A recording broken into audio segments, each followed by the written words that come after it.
செம்மணி மனித புதைக்குழியில் இரண்டாவது கட்ட அகழ்வு பணிகள் முன்னெடுக்கப்படுகின்றன. நேற்று வரை குறித்த புதைக்குழியில் 35 மனித எலும்புக்கூடுகள் கண்டுபிடிக்கப்பட்டுள்ளன. Zuzi, the clothing store. முழு குடும்பத்தினருக்கும் தேவையான அனைத்து ஆடை அணிகலன்களையும் ஒரே இடத்தில் கொள்வனவு செய்யுங்கள். அனைவருக்கும் ட்ரெண்டிங்கான எக்ஸ்க்ளூசிவ் கலெக்ஷன்ஸ் எங்களிடம். கொட்டஹென, ஹேட்டன் மற்றும் வில்லபத்தை புதிய கிளையில். சந்தோஷமான தருணங்களை ஜூசியுடன் கொண்டாடுங்கள்.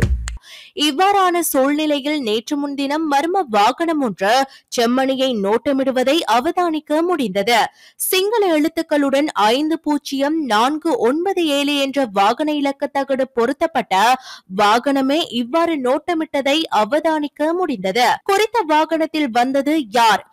மயானத்தின் ஒழுங்கைக்குள் சென்று அகழ்வு பகுதியை ஏன் நோட்டமிட வேண்டும் என்ற கேள்வி மக்கள் மத்தியில் எழுந்துள்ளது. பல்வேறு வகையில் சித்திரவதைகள் செய்யப்பட்டு புதைக்கப்பட்ட தாய், சேய், சிறுவன் என பலரது மனித எலும்புக்கூடுகள் கண்டுபிடிக்கப்பட்ட விடயமானது சர்வதேச ரீதியாகவும் பல அதிர்வலைகளை ஏற்படுத்தியுள்ள நிலையில் இவ்வாறு மர்ம வாகனம் குறித்த பகுதியை நோட்டமிடுவது மக்கள் மத்தியில் அச்சத்தையும் விசனத்தையும் ஏற்படுத்தியுள்ளது.